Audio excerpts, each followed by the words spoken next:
म जनजागृत पञ्चे बाजा महिला समूहको अध्यक्ष।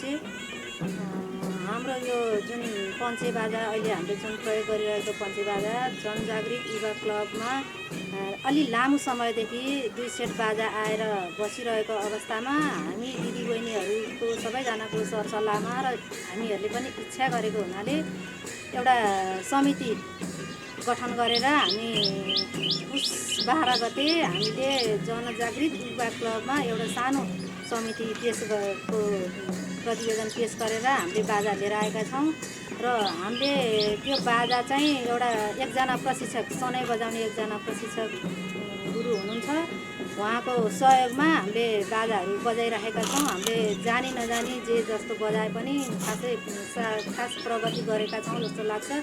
यो बाजा चाहिँ अब अहिलेको यो परिवेशमा पञ्चे बाजा खासै भन्नुपर्दा लोपै हुने अवस्थामा पुगिसकेको छ। यो लोप हुने अवस्थामा पुग्दै पनि मागहरू चाहिँ अहिले बढ्दै गएको कारणले गर्दाखेरि चाहिँ हामी दिदीबहिनीले अब यस्तो हामीहरूलाई रहर पनि भएको हुनाले अब सिकाउँ न त पञ्चे बाजा, हामीले पनि सक्छौँ होला, प्रयास गरौँ भनेर दिदीबहिनीको सरसल्लाहमा जनजागृत युवा क्लबसँग हामीले सहयोग मागेर बाजा ल्याएर बजाउन सुरु गरेका छौँ।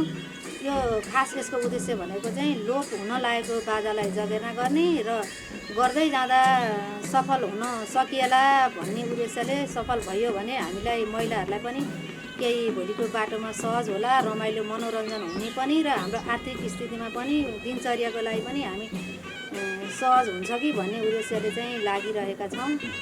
साथै हामीले जुन अहिले पञ्चे बाजा बजाइरहेका छौँ त्यो बाजा हामीले व्यावसायिक रूपमा अघि लैजाने निर्णय पनि गरेका छौँ र यो बाजा बजाउँदै गर्दा व्यावसायिक रूपमा हामी यताउता हिँड्दा त्यहाँबाट आएको रकमले